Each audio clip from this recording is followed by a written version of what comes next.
Matthew Evans, a wealthy man in his late 70s, sat alone in his silver Mercedes. He tapped his thumb against the steering wheel, growing more impatient by the minute. The air conditioner buzzed quietly, barely cooling the thick Kentucky heat. After years of success in the finance world, Matthew was used to things going his way. But today, he was stuck on the side of the road with a flat tire, miles away from the comfort of his spotless mansion on the edge of town.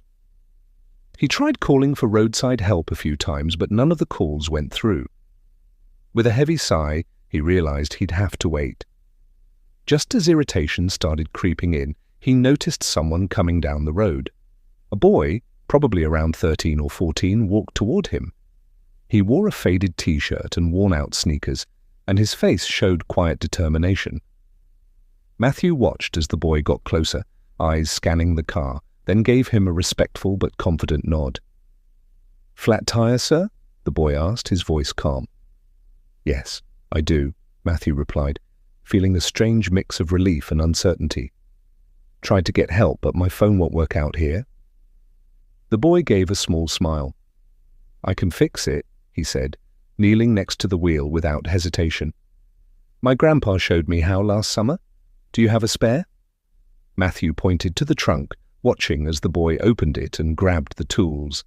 The boy worked quickly, hands steady, moving with a quiet confidence that seemed older than his age. As Matthew stood by, a strange feeling came over him, humility, something he hadn't felt in years. He wanted to say thank you, to offer something in return. But the boy stayed focused, eyes on the job. After a few minutes, the tire was changed. The boy stood, wiped his hands on his jeans and smiled lightly. "All set," he said. Matthew pulled out his wallet and took out some cash, holding it out. "Here, take this. I really appreciate the help." But the boy stepped back and raised a hand politely. "Thanks, sir, but I don't need anything. I'm just glad to help." Matthew stood there, stunned, the money still in his hand, watching the boy walk away down the road. Something about the moment stayed with him, though he couldn't quite explain why. He put the money back in his wallet and got in the car, eyes following the boy's figure growing smaller in the mirror. The rest of the drive, his thoughts kept drifting back. There was something about that boy, a quiet strength, a calm confidence, not built on wealth or status, but something deeper. That night, alone in his grand home, Matthew couldn't shake the image of the boy walking away with nothing but a smile. "Harlan," Matthew repeated quietly, making a mental note. "Thank you."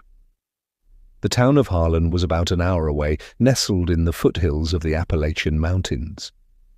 The drive was beautiful, but Matthew barely noticed the scenery. His mind was full of questions. What kind of life did that boy live? What kind of family raises someone like that?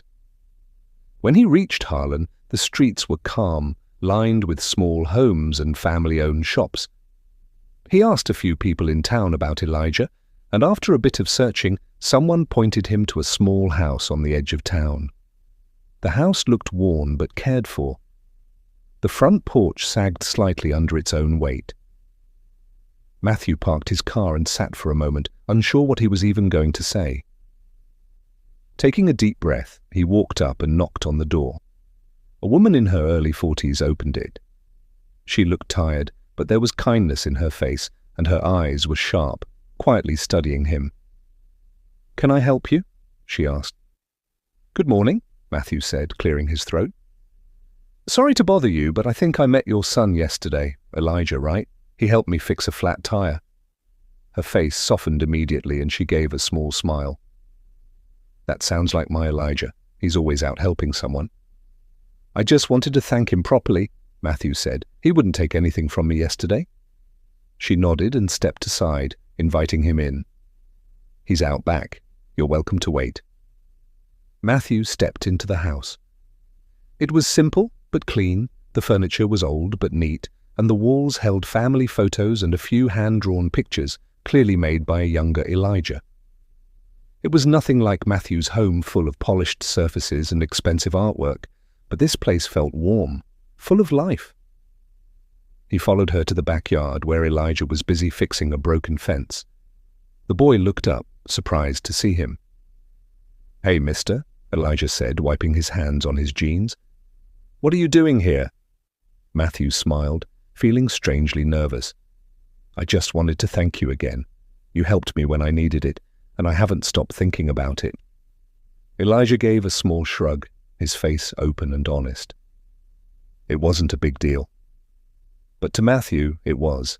Elijah leaned against the fence, watching Matthew closely. For a moment, neither of them said anything. The boy's calm, steady look made Matthew feel like he was the one being judged. "I don't think you understand how rare that is," Matthew said finally. "Most people don't help strangers unless they expect something in return."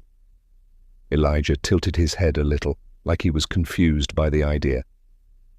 "I don't see it that way. If someone needs help, and I can help them, why wouldn't I?" Matthew was struck by how simple and true that sounded. He looked past Elijah to the yard. The fence was made of mismatched boards, the grass patchy and thin. Behind the house, an old swing set leaned to one side, its chains rusty. It was clear the family didn't have much, but they made it work. "You're a smart young man," Matthew said, and he meant it. "Your mum must be proud." Elijah grinned and looked back toward the house. "She works hard. I just try to help where I can." Matthew was quiet for a few seconds, thinking. His mind wandered to his own childhood, growing up in a house not too different from this one. His parents had worked themselves to the bone, teaching him the value of effort and persistence. Somewhere along the way, as money and success took over, he had forgotten those lessons.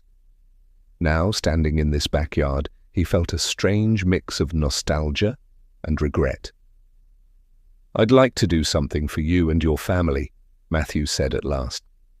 Elijah straightened, looking cautious.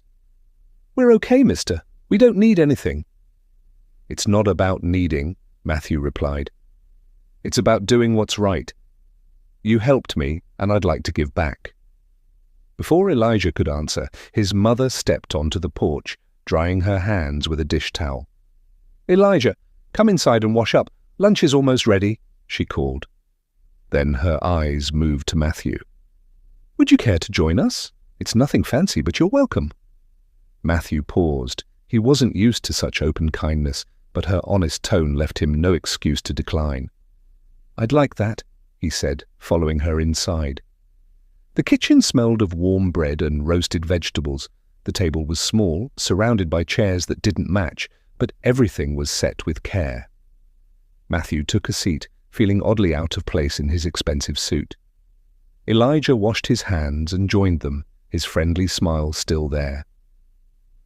As they ate, Matthew found himself drawn into their world.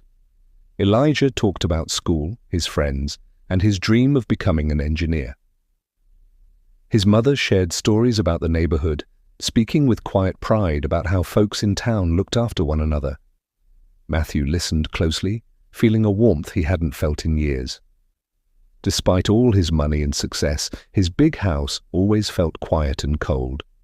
This little home, though, was full of laughter and real connection. After lunch, as they cleared the table, Matthew turned to Elijah's mother. "You've done an amazing job raising him," he said. "He's got more heart than most people I know." She smiled, her eyes shining with quiet thanks. "Thank you. He's a good boy. It hasn't always been easy, but we've learned to be thankful for the little things." Matthew nodded, already thinking. He didn't want to do too much or make them uncomfortable, but he couldn't just walk away. This family had given him something he didn't even know he needed, a reminder of what truly matters. He left that afternoon feeling clear-headed for the first time in a long while. On the drive back to his estate, he began to plan. This wasn't about charity. This was about honoring Elijah's kindness and the strength of his family. They deserved more than worn-out furniture and a leaning porch. They deserved stability, respect. The next morning, Matthew started making calls, lots of them. Old work contacts, builders, suppliers. By midday, the plan was in motion. A week later, trucks and workers arrived outside Elijah's house. Matthew stood on the sidewalk, clipboard in hand, guiding the work.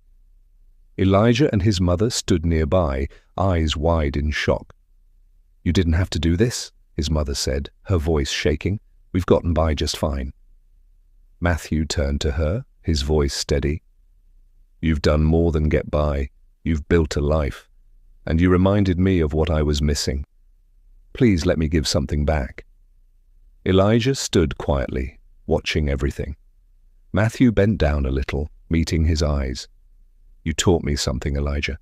Helping isn't about money, it's about being there for someone. And I want to be there for you." Over the next several weeks, the house changed. The old porch was replaced with strong new wood. The roof was fixed. The broken swing set was taken down, and a new one stood in its place. Inside, the walls were painted, the floors redone, and the kitchen got new appliances. At first, Elijah tried to help, carrying wood, sweeping, but Matthew gently told him, "Your job is to enjoy being a kid for a while." Still, Elijah couldn't stay away. He kept sneaking outside, eyes bright with interest, watching the workers as they built and fixed. One of the workers, a big guy named Joe, noticed Elijah's curiosity and let him help measure boards. Soon, Elijah was asking about tools and how things worked. His excitement was catching. Matthew watched from a few steps away, pride warming his chest. For the first time in years, he felt like he was doing something that mattered. Elijah's energy reminded him of who he used to be before life became meetings, deals, and chasing numbers. One evening, as the sun dipped low and the last touches were being made, the family stood on the porch, staring at their transformed home. Elijah's mother looked at Matthew, her voice thick with feeling. "This isn't just a house anymore, it's a home. I don't know how we'll ever thank you." Matthew shook his head, his voice quiet. "You already have. You reminded me what life's really about. Family, connection, purpose. I think I'm the one who should be thanking you." The last day of the project felt like a celebration. Neighbors stopped by, smiling and bringing little gifts, fresh bread, jars of jam, a potted plant. Elijah's laughter rang out as he showed his friends the new swing set and freshly painted rooms. Inside, what was once old and worn now felt full of life. Matthew leaned on the porch railing, watching it all. He hadn't felt joy like this in years, real, simple joy, the kind that came from helping others. Elijah's mother walked over with a glass of iced tea. She handed it to him, smiling. "You didn't just fix a house," she said softly. "You gave us hope. And I think you found something too." Matthew took a sip, nodding. "I did," he said. "I spent so many years chasing things I thought mattered, money, titles, influence. But none of it ever made me feel like this." As the sun dipped behind the trees, Elijah joined them on the porch, still full of energy. He looked up at Matthew, his face thoughtful. "Mr. Matthew," he said slowly, "I've been thinking about everything you did for us. I want to do something like that one day. I want to help people too." Matthew placed a hand on Elijah's shoulder, his voice calm and sure. "You already are, Elijah. It all started with you. Don't ever lose that." The three of them sat together, watching the sky turn from gold to deep orange. The warmth of the day stayed with them, but even stronger was the deeper warmth of connection, gratitude, and purpose. When it was time for Matthew to leave, Elijah and his mother walked him to his car. Elijah's big smile and his mother's teary eyes stayed with Matthew long after he pulled away. And he knew this wasn't the end. It was the beginning of a new chapter for all of them. In the weeks that followed, more changed. Elijah's interest in building grew into real passion.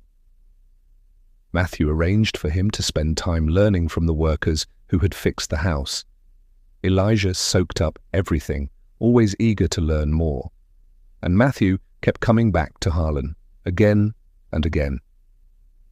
It didn't feel like a visit anymore. It felt like coming home. He was no longer just an outsider. He was part of something bigger than himself. and for the first time in a long, long while, he was truly happy. The story ended where it began, in a small town with a big heart, where one boy's simple act of kindness reminded a man what life is really about. It's not what you have, it's what you give.